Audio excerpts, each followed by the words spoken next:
Oorjaren dan win je maar witte betiet win je monteren, maar nu weet wat later vanzelf. Ja, nu moesten we wat rekening houden met de meesten omdat het op mijn snij voel. Maar ja, zo erg is dat ik ben net. Dan kan ik wat langer lezen, hè? Dat is weer, het kan Joen ook weer even schelen natuurlijk, hè? Ja, dat is echt zo. Dan kan ik wat langer terug. Ja, en hoeveel bussen heb je nou te staan? We hadden de 15 bussen nu. Ja. 15 bussen en dan doe je met ballen erin. Is dat beter als met deksels? De knal is eigenlijk gewoon hetzelfde, maar ja, het is een stuk veiliger en daar ga ik weg voor. Precies, dat is inderdaad voor de veiligheid dat is wel goed dat je daar even voor kennen. Ja. Hoeveel karbetskaf je hem nou om zo'n hele dag even te knallen? Nou, wij hadden 20 kilo ongeskaft. Ja. 20 kilo. En hoe lang kwam dan ongeveer terug in tankst? Nou, we hopen de hele middag. Dat is voor het direct lukt, dus dat hopen we nog wel. De hele middag en wat moet er nou gebeuren?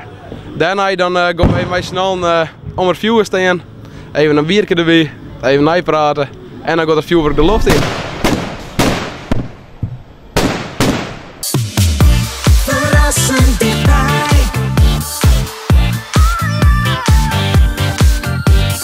RTV